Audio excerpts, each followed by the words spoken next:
Welcome to our Dream Off-Road Vehicle Tour, where we will be telling you why we decided to keep our vehicle, what is the actual vehicle that we're using, and we will also give you a tour of our camper. After traveling through South America and Africa, we wanted to combine the comforts of a van with the off-road capabilities of a four-wheel drive vehicle, and we did our best to reach that goal. So let's start. The vehicle is a 2010 Toyota Hilux E4D with 3-liter diesel engine. We try to keep our vehicles as standard as possible in case we need parts in remote areas, so we haven't changed much. Under the bonnet, we've only added a second diesel filter so that we can always give the cleanest possible feel to our engine. We've added a snorkel, and that is it that we've changed here.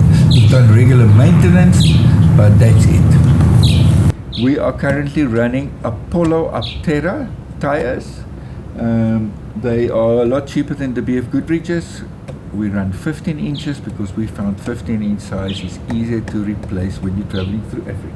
Our suspension setup, we have standard leaf springs and a super spring on each side, as well as adjustable tough dog suspension in the rear. In the front we have standard Toyota coils and tough dog front suspension, non-adjustable. We are trying to keep everything standard, so if something goes wrong and something breaks, we can replace it with a standard Toyota product or a generally available alternative. The vehicle is quite heavy, so the ride at the moment is quite hard because my leaf springs are very stiff, and I have been experimenting with the adjustable rear shock absorbers from Tough Dog. So hopefully with time I will learn to use that better and improve the ride. I've got these bars on the side, and that's basically for me to be able to stand up and work on the engine, and also to be able to move from the driver to the passenger seat and back if we stop. They have broken a little bit, so I've had to add some engine mountings. Thank you to the guy in Walvis Bay, Namibia, for that great idea. The inside cab is pretty standard, and we'll do that as a separate tour. Now moving on to the camper. The camper is built on a metal flatbed and the camper on top. We have multiple bins. The first bin is where we keep our dual hot gas geyser. This is where we keep our solar controller, our DC to DC charger, and our inverter. All of those are Victron. We also store our spices, our fresh fruit and vegetables here. This is where we fill our water tank. We also have a pump that we can pump water from outside, and we store some of our recovery gear here, plus the grids for our outside kitchen. Okay. At the bottom we have multiple bins for tools. We've got 2 on each side, for tools, for wood, for recovery gear, and little bits and pieces like pipes, etc. We have 2 bins on this side. This one is my dirty bin, where my diesel fuel filler is, where I store all my oils and tape and glue and stuff like that. Here is also where our water pump is, that will pump the water from our tank, which is located over here, to all the taps, including to the geyser. Then in this bin we have our UV filter, our normal filter to filter the water, and this water supply goes to a separate internal tap. That means we can fill up water anywhere and drink water from the tap, because we are sure there will be no bacteria in it. It might still have a funny taste, but we are pretty sure it's safe for human consumption. We also store a little bit of diving gear here, and also store some some clothes and extra pillows and stuff in here. Okay. Moving on to the back. Okay, we had to replace our bumper as we've lengthened the vehicle with 10 centimeters. We've reduced the size of the rear bumper so that the overall departure angle of the vehicle isn't too much impacted. The bumper is from Outback Extreme Accessories in Pretoria, and we have one spare wheel carrier. It's quite convenient to open and quite easy. And then we have 2 steps to enter the vehicle, one flip down and one very small permanent one. And this is a standard caravan door. We will do the internal tour separately. All over the vehicle we've added handles so I can grip on it and stand. Everywhere there is Lumino touch lights. The battery system is switched off at the moment, but all around the vehicle you will find Lumino touch lights, which goes white and orange, because the Mozzies love Karin, and the orange ones attract less mosquitoes. We have 2 3-kilogram gas bottles mounted. Only the one is connected at a time. We're not really crazy about the 3 liters. We're going to try and see if we can increase that, because we go through the gas quite quickly, because we cook a lot and it's been cold, so we've been drinking a lot of hot drinks. But that we'll see if we can do that. Okay, let's move around to this side. This side there's not a lot to see, but we've got the same bins at the bottom. And then here we've only got one bin, and this is the hatch to access our 200 amp hour lithium batteries that powers all our systems. The last one is, for me, one of the most important ones, is a hatch for me to store my wheelchair, so that I can stand and put the wheelchair in. Again, I have handles all around the vehicle, and I can put my wheelchair in and take it out myself. It takes up quite a lot of space, so I've got extra wheelchair wheels in here, and my wheelchair spares goes in here as well. And this is also where we have our outside shower. There's a shower cubicle on top. We have the water access. They are quite stiff. They are dust proof. We have our water access here, and our the shower can be clipped onto here, and the cubicle opens that, and we'll show that to you now. We're going to try out the shower for the first time. Shower head. It's connected here, and then this is my cubicle.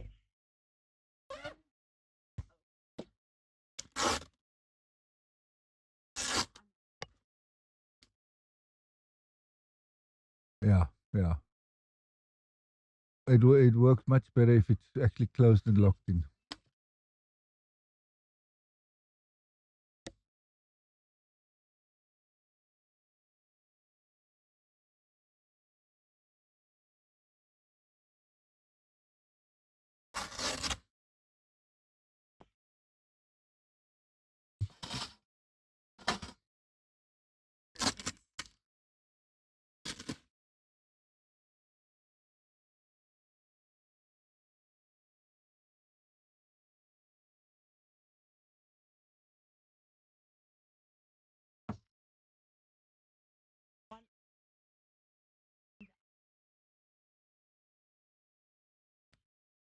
Really done, huh?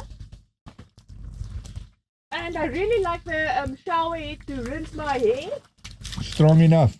It's strong enough, yeah, and I mean you can angle it, so this is good. Where we store the sticks that we use to lift the roof. It's quite convenient. We have 2 of these, 1 and 2, and it's quite nice, these hooks, to lift the clips up, but I'll show you once I'm doing it. Okay, so now I'm going to tell you and show you how we erect the roof. it is actually 2 clamshells that's built like this. So in windy weather, or if it's raining, it's actually a lot stronger and more stable than the previous one. It's got shocks, 2 shocks at the front and 2 at the back, and erecting it is quite easy to show you. Got the handles, and then we've got clips that keeps it in place.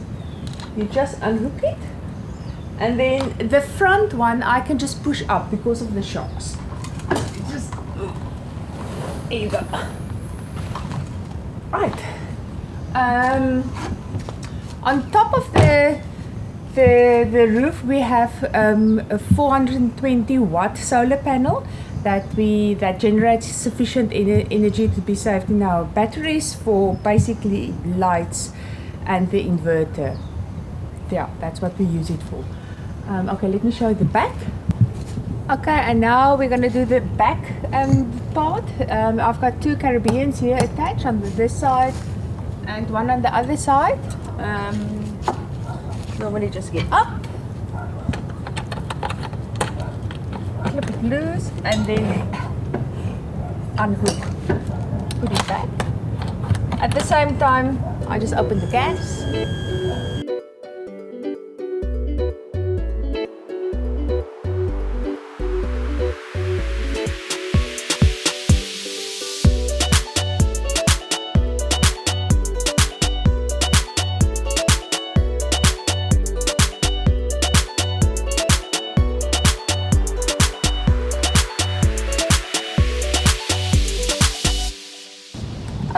Then the last thing is to bring the wings up on the sides of the canvas, and for that we have these rods to just attach it and give it some tension. Let's do that. You'll notice that the one is a bit longer than the other one, and this is because we've got the awning here, and they couldn't actually, you can't attach it to the body of the vehicle. So this hook is a bit higher. That's why we have the shorter one. Okay.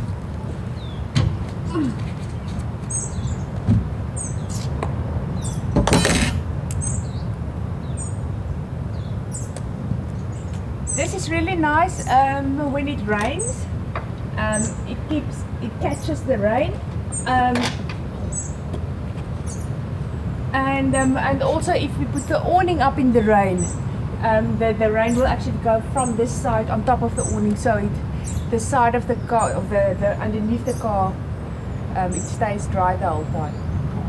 The wings are also surprisingly stable in windy conditions, so it's also good to have that, especially in the rain. Okay, then I could just have these little holes that I put it in. Okay, easy. Hello. So this is how we add the external wings. It takes a bit of practice to get it in. Otherwise they don't fit.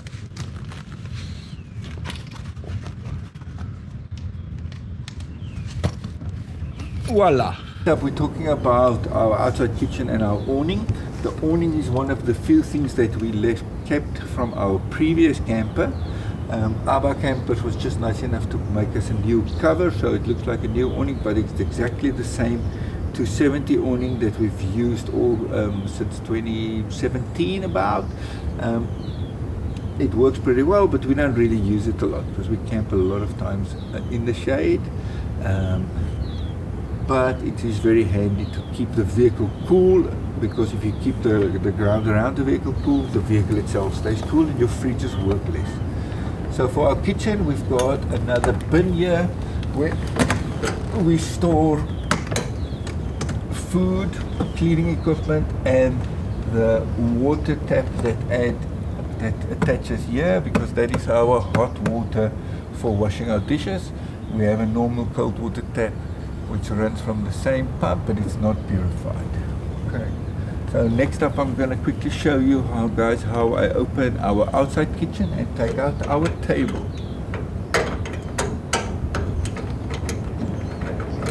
I really like the ease of the setup. even for somebody short like me, I can do it. Again, there's handles around. If you flip this down, this is where your KDAC stove is. The grids and the pans is in there, and it's right close by. Here we can store food, crockery, cutlery. We haven't really used our outside kitchen a lot because it's been cold, but we will start using this more as the weather gets warmer and we don't want to cook inside. To take out the table is reasonably simple. It's a slide out. Normally two of us do this, but Karim is behind the camera, so I'm doing it on my own. The legs flip out,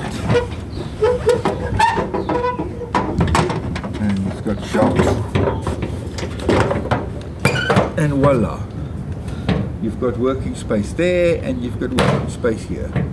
You can cook, you can wash, you can do your dishes all in one go. And that concludes the outside tour of our dream camper. If you enjoyed this video, please remember to hit that like button. If you haven't subscribed yet, click subscribe and hit that notification bell, because it'll help you get notified of all our future videos and it will help our channel grow. Thank you very much for watching. In our next episode, we'll do the second part of the tour. That's a story for another time. Please head over to patreon.com/Fearless on 4 Wheels to subscribe and get these videos first and view them ad-free. Or like and subscribe this video to support our channel. Thank you for watching.